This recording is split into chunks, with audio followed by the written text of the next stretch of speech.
semuanya, welcome to iCast, iCare Podcast. Kembali lagi bersama aku, Evelyn, yang akan menjadi host di episode kali ini dengan tema kesehatan.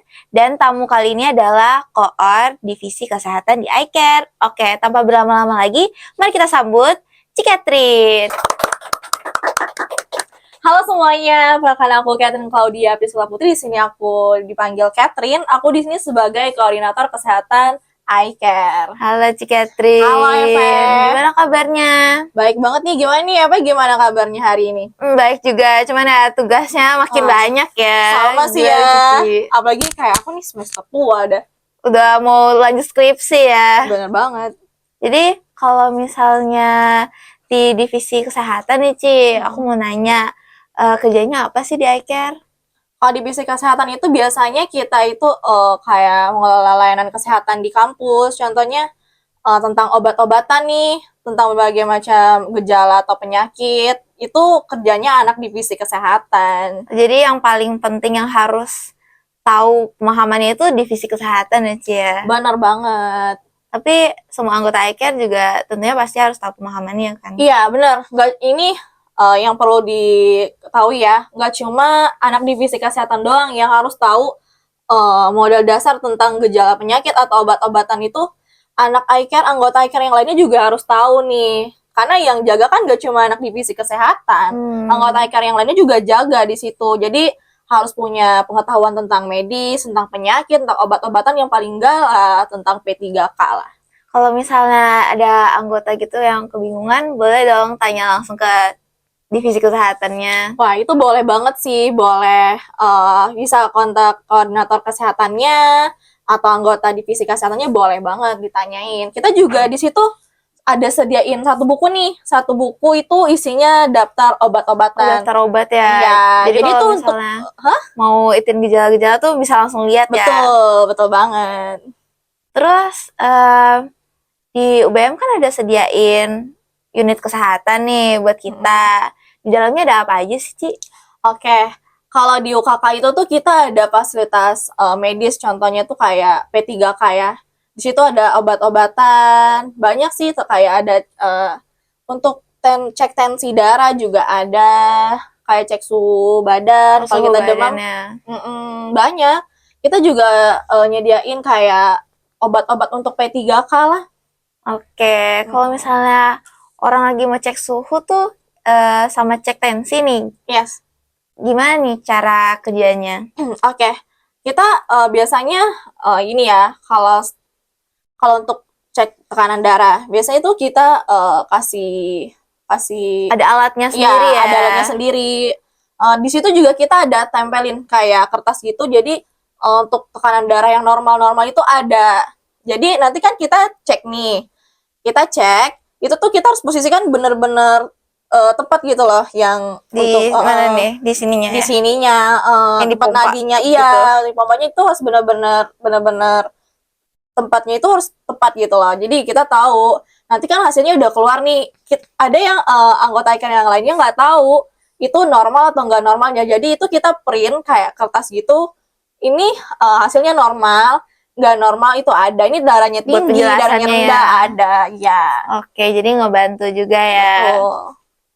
Terus sih kalau misalnya orang nih mau minta obat di UKK, ada tata kerjanya nggak atau berbayar nggak sih? Oke, itu aku jelasin ya. Ada tata caranya. Caranya itu mahasiswa itu datang, siapapun yang sakit itu datang ke UKK, catat namanya, terus jelasin keluhannya apa aja ke anggota iCare atau yang jaga di situ. Jelasin aja keluhannya apa. Nanti kan ada anggota iCare di situ sudah tahu nih sakitnya apa, bisa dikasih obat. Udah tahu ya obatnya yang buat sakit ini tuh apa Iya, gitu. contohnya nih dia datang dengan gejala sakit kepala. Dia kasih tahu kan dia sakit kepala. Nah, kita bisa kasih obat Panadol. Nah, kalau untuk berbayar itu sama sekali nggak bayar, itu gratis. Gratis ya guys. Ya. Oke, kalau misalnya orang tuh minta obat, harus didata nggak sih atau bisa langsung ambil gitu? Oke, kalau di UKK itu kita ada tata caranya ya. Kita harus catat dulu namanya siapa. Kita nggak bisa langsung ambil obat. Kita harus catat dulu namanya siapa yang pengen minta obat. Jadi kita tahu, oh mahasiswa ini dengan gejala ini, obatnya ini gitu. Jadi Iya. kita biar terstruktur di UKK itu. Oke, jadi kita kasih obat dengan keluhan yang benar-benar sama gitu Sama, ya. iya. Makanya itu tadi gunanya data tadi. Supaya di UKK itu juga teratur obatnya, data-datanya itu biar apa ya? Di UKK itu terstruktur gitu loh. Orang yang minta obat, obat yang masuk, obat yang keluar. Jadi kita tahu. Kalau buat data-data gitu nih, Ci, Mm. cuman berlaku buat mahasiswa doang nggak sih? Atau karyawan atau dosen gitu juga sama harus ikut data gitu? Oke, aku mau jelasin ya. Kayak dosen dengan kayak petugas-petugas UBM di sini juga boleh minta obat, juga tetap didata, semuanya harus didata. Harus data ya? Tapi kita ada sistem pembukuan kayak gitu, buku untuk mahasiswa, untuk Oh, dosen, dipisah ya? dipisah. Jadi benar-benar kita terstruktur gitu loh. Jadi kita tahu. Kalau buat kita nih, anggota iCare sendiri, Mm. boleh nggak sih kita langsung ambil obatnya aja? Atau kita juga harus ikut data nih, Ci? Oke, di sini walaupun anggota iCare atau siapapun itu harus tetap Harus tetap data ya, Ci ya? tetap data. Makanya kita tuh udah nerapin namanya SOV divisi kesehatan. Jadi kita siapapun yang minta obat itu harus didata, walaupun itu anggota iCare atau siapapun itu harus benar-benar didata. Oke, jadi semuanya sama ya, harus Iya, tetap didata. benar. Dan keluhannya juga harus sama ya, Ci ya? Iya. Kira-kira nih, dari buku data-data itu, obat apa sih yang paling sering diminta sama orang gitu? Waduh, kalau itu sih kayaknya tuh yang paling kebanyakan sih Panadol sama ini ya, komik sih. Panadol Comics ya? Benar. Soalnya apa juga kan kayak cuaca sama Betul. polusi gitu rentan nih teman-teman kayak kena sakit kepala, demam, batuk pilek ya Ci ya. Iya, benar banget. Apalagi kan Eve tahu kan, kita mahasiswa nih. Kita biasanya sering banget banyak tugas Oh atau iya. apapun itu, kita pasti sebenarnya sering sakit kepala. Begadang Iya, gitu kan, begadang. bangun-bangun tuh langsung sakit kepala, Iya. nggak fit gitu ya Ci. Makanya rata-rata kayak di buku data itu paling banyak itu tuh mahasiswa tuh dengan gejala sakit kepala. Tahu nggak sih karena apa ya itu? Karena kadang nggak karena cuaca juga. Itu karena kita kan tau lah ya, kita mahasiswa. Mungkin karena juga kita banyak pikiran, banyak tugas. jadi kecapean akhirnya kita jadi sering sakit kepala. Buat Panadol nih ya, yang aku tahu tuh Panadol ada 3 jenis nih. Boleh dong Ci, jelasin 3 bedanya Panadol itu. Oke, ada 3 ya. Pertama aku mau jelasin Panadol merah nih. Panadol merah itu ada kandungan kafeinnya dan dia tuh kandungannya lebih gede gitu. Oh, lebih kuat ya? Lebih kuat, iya karena ada kandungan kafeinnya. Kalau saran aku, kalau ada kayak pasien dengan penderita asam lambung, punya mah apalagi belum makan, lebih baik jangan konsumsi Panadol merah. Kecuali dia sudah makan atau nggak punya gejala asam lambung, gejala mah itu boleh banget makan minum Panadol merah. Terus kalau Panadol biru itu sama, Panadol biru itu ada paracetamolnya. Itu dia itu lebih rendah dosisnya. Itu aman banget dikonsumsi sama ya orang yang punya gejala mah. Terus juga bisa dikonsumsi sebelum makan gitu lah, belum makan. Jadi belum makan udah bisa konsumsi obatnya. Iya, ya? benar. Karena dosisnya itu lebih rendah, lebih ringan gitu. Kalau Panadol hijau itu untuk batuk pilek. Batuk pilek ya Ci ya. Iya, Jadi benar. kalau misalnya orang nih datang-datang kepalanya sakit, batuk pilek, itu bisa minum Bisa. Panadol yang warna hijau. Iya, soalnya kan ada paracetamol juga. Oke, jadi 2 in 1 ya guys. Iya, benar. Oke Ci, sebagai divisi kesehatan nih, pernah gak sih Cici ketemu sama pasien yang sulit ditanganin gitu, yang bukan kendali kita? Boleh dong sharing-sharing ke teman-teman. Oke. Selama aku di UKK dan sebagai koordinator kesehatan juga, aku pernah nemuin satu pasien yang aku mau cerita ya. Waktu itu ada pasien itu dengan gejala hidungnya berdarah. Mimisan ya Ci Iya, ya? aku pikir itu semacam mimisan. Cuma menurut aku itu mimisannya kayak nggak wajar lah, karena itu kan mimisan biasanya kan sampai 5 menit doang itu berhenti kan, dan darahnya itu juga nggak sebanyak itu. Nah itu tuh waktu aku nangani pasien itu tuh darahnya tuh keluar terus dan itu tuh banyak banget. Gak berhenti-berhenti Nggak ya Ci ya? berhenti-berhenti sampai darahnya itu tuh ada di meja UKK, di lantai UKK tuh ada darahnya yang netes. Nah terus pas aku lihat itu kok ada kayak sesuatu kayak daging gumpalan gitu di hidungnya.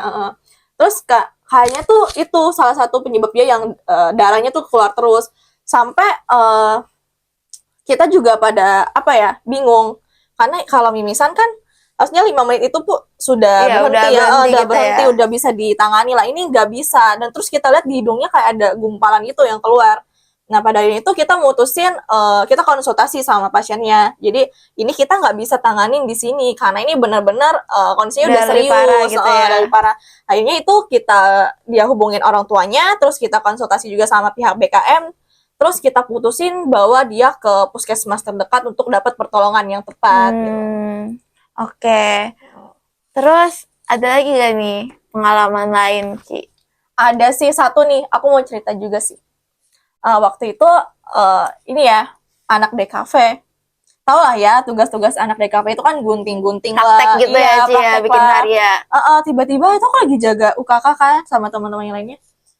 Di situ ada pasien tangannya berdarah. Aku pikir itu karena luka biasa doang kan. Tahu-taunya darahnya tuh banyak banget sampai ke lantai-lantai Gak netesnya. berhenti-berhenti Iya, ya. dia sempat ke toilet kan. Itu darahnya tuh netes banget sampai ke toilet. Di lantai-lantai itu darah dia semua. Terus kita lihat kan, itu lukanya itu dalam banget. Lukanya itu dalam banget. Nah, itu kita coba obatin kan dengan pengetahuan kita, kita pakai P3K. Itu darahnya tetap nggak bisa berhenti. Tahu kan, di situ di UKK kan ada tisu gede nih. Tisu packing Iya, gitu ya, tisu besar itu, ya.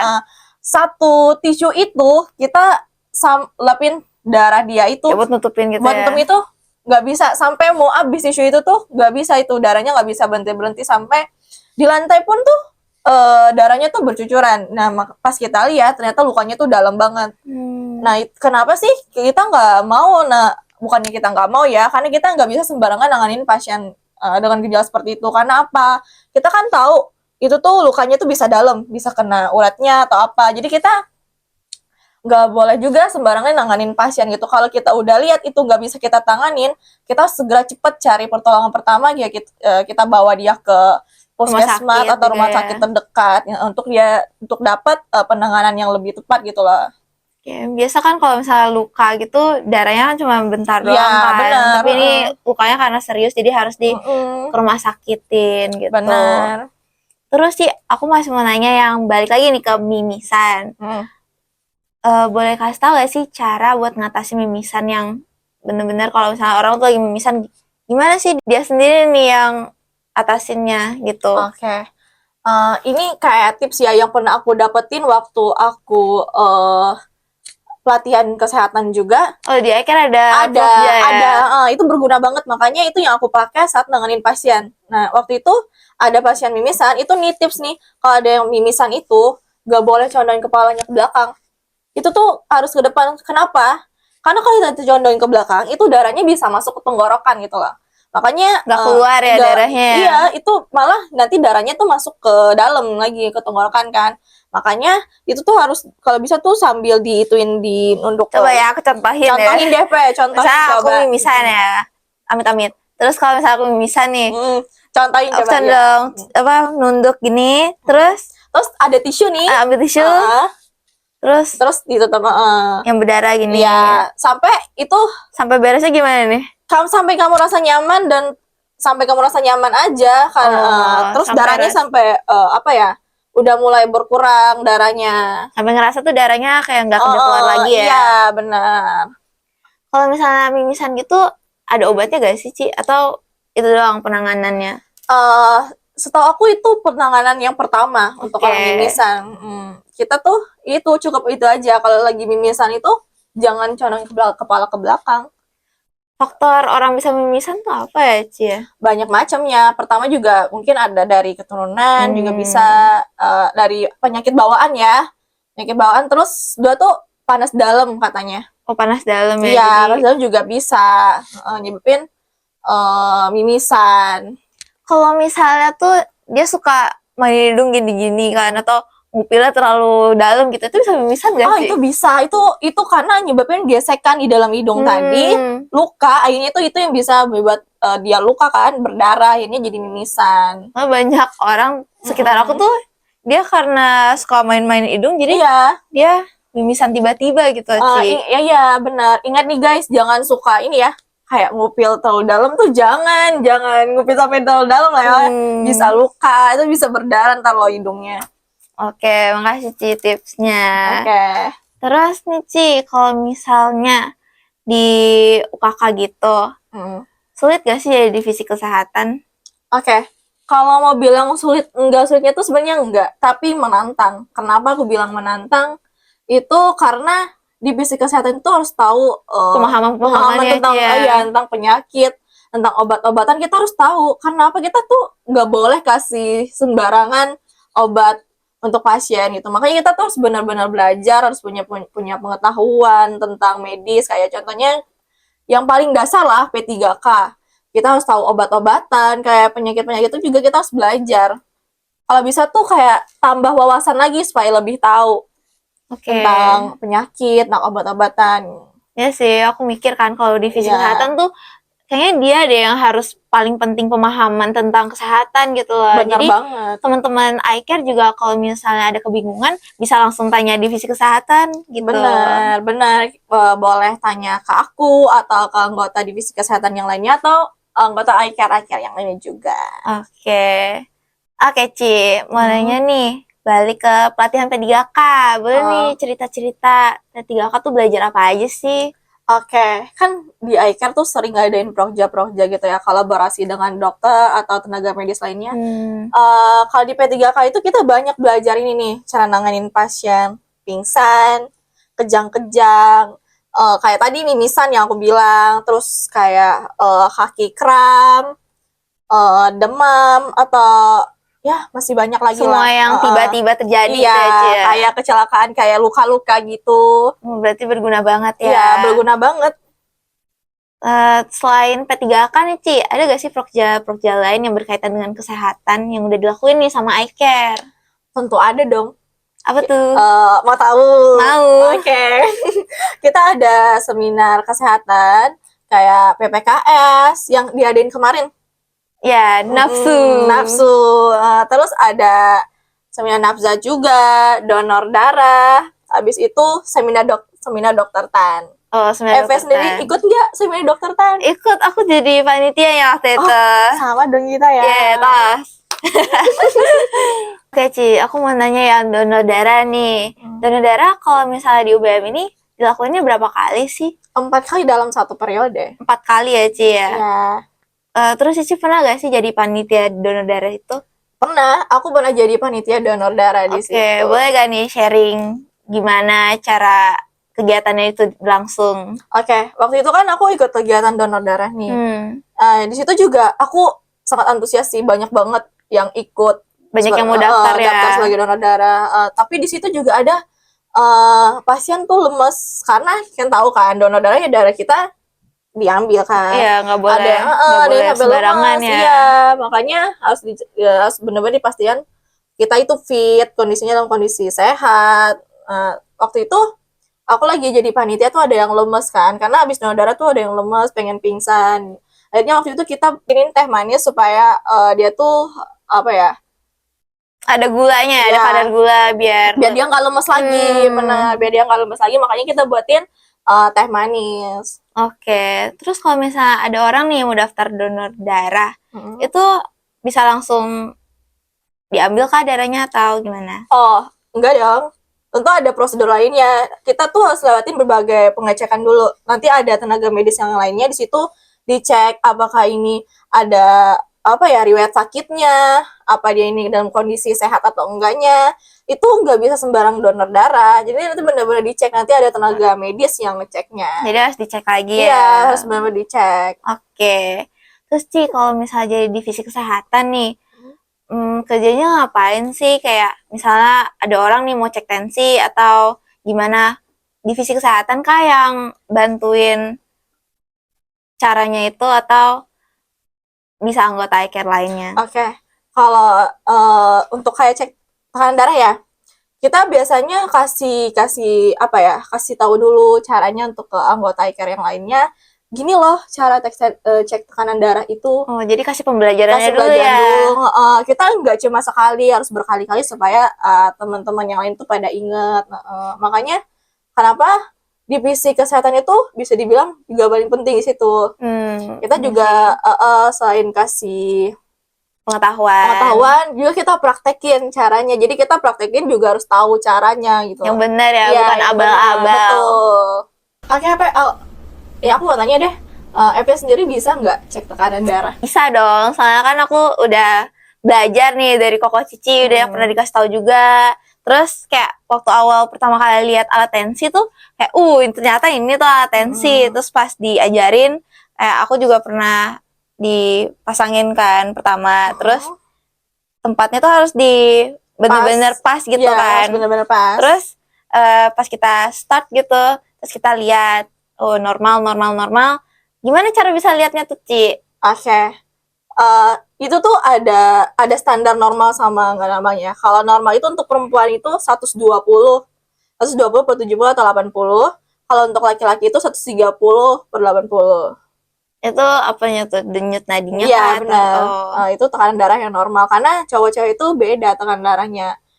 Yang normal itu cewek itu 120, kalau laki-laki bentar. Kalau perempuan itu 120, kalau laki-laki itu 130. Oke. Terus kalau misalnya di UKK juga kan ada yang dipajang gitu loh, guys, buat penjelasan. Iya, benar. Kalau ada yang nggak tahu kan kita sudah, ya kayak aku udah bilang tadi kan, kita ada pajang itu tempel di dinding, itu supaya bisa lihat, oh ini tekanan darahnya normal. Oh ini tekanan darahnya nggak normal. Jadi ada. Jadi kita bisa tahu. Oke, jadi aku udah bisa juga. Iya, benar. Terus aku juga ngajarin ke ada tingkat yang belum tahu juga. Jadi kayak kita nih udah dapat pembelajaran. Nah, terus kita juga bisa ngajarin juga gitu gimana caranya. Benar. Tapi yang benar juga. Betul. Oke nih, Ci, aku mau nanya, ada gak sih cara eye care buat ngajakin teman-teman semua nih buat ngejaga kesehatan? Oke, Eka sendiri ada insight tentang kesehatan ya. Kayak kita punya sosial media nih. Medsos Iya, ada medsos. Di situ kita ajak teman-teman yang lainnya, kayak ada konten tentang kesehatan, kayak informasi tentang kesehatan, harus jaga kesehatan. Kesehatan itu penting, terutama kita sebagai mahasiswa itu yang namanya kesehatan fisik dan mental itu tuh harus benar-benar penting. Ya sih, di IG tuh aku sering lihat kan di eye care ini kayak ada posan buat penjelasan-penjelasan tentang penyakit apa atau tentang kesehatan kayak gitu. Iya, kita di eye care juga nggak pentingin kesehatan fisik tapi juga kesehatan mental. Apalagi contohnya kita sebagai mahasiswa itu tuh penting banget. Dua itu harus benar-benar kita jaga, selain fisik, kesehatan mental pun kita harus jaga. Kayak kemarin kan di Nafsu juga ada bahas tentang mental health gitu. Iya, benar, mental health lah istilahnya zaman sekarang. Oke nih, aku kepo nih, Ci. Kalau menurut Cici nih, Cici yang termasuk jaga pola makan juga kah? Atau kayak masih gak jaga pola makan gitu? Kayak kehidupannya sehat gitu? Oke. Kalau aku boleh sharing sedikit ya. Aku ini kan anak rantau ya. Dari mana sih, Ci? Aku dari Kalimantan. Hai, yang dari Kalimantan. Aku dari Kalimantan, guys. Oke, boleh sharing, Ci. Aku mau sharing kenapa aku jaga pola makan itu, karena pertama aku kan anak rantau tuh. Aku jauh dari keluarga. Aku harus benar-benar jaga pola makan aku. Karena misalnya kalau kita sakit kenapa-napa, nggak ada yang urusin kita loh. Terus orang tua juga bisa khawatir kan ya, anaknya jauh. Makanya aku itu jarang olahraga sebenarnya, tapi pola makan aku jaga. Sebisa mungkin aku itu makan itu tepat waktu, teratur. Habis itu aku bisa makan sayuran, buah-buahan, atau juga banyak minum air putih. Karena aku rasa aku jarang olahraga. Seenggaknya pola makan aku itu harus terjaga gitu, supaya aku tetap sehat. Yang kayak aku bilang tadi, aku ini anak rantau, aku jauh dari orang tua, jauh dari keluarga.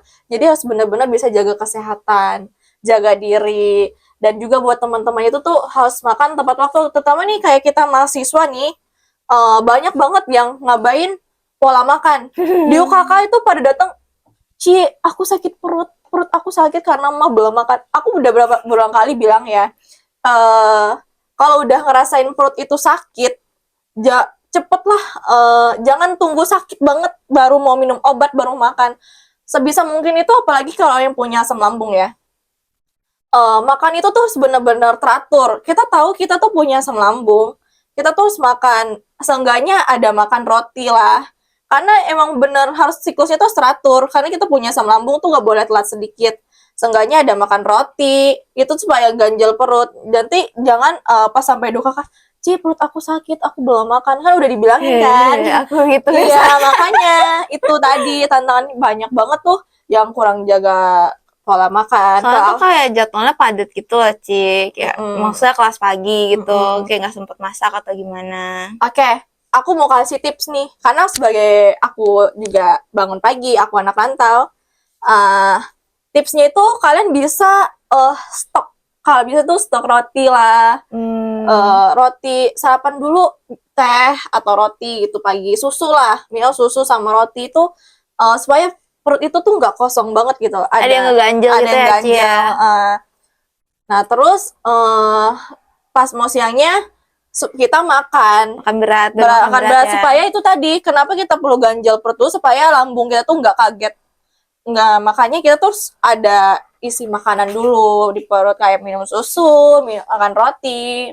Itu sih salah satu tips and trick buat anak muda sekarang atau anak kuliahan sekarang lah. Supaya supaya apa ya?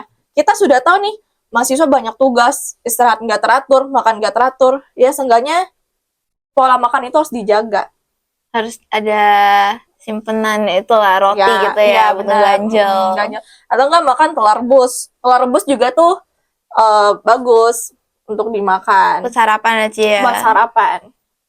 Terus kalau misalnya minum air nih, yang aku tahu kan 2 liter atau nggak 8 gelas gitu. Boleh gak sih lebih? Kayak 3 liter, 4 liter, 5 liter gitu sehari. Waduh. Pertanyaan aku siapa sih yang sanggup soalnya ada Ci yang diet air gitu loh. Dia cuma minum air sama beberapa hari. Dia tuh cuma minum air, gak makan sama sekali. Itu aman gak Ci kayak gitu? Oke.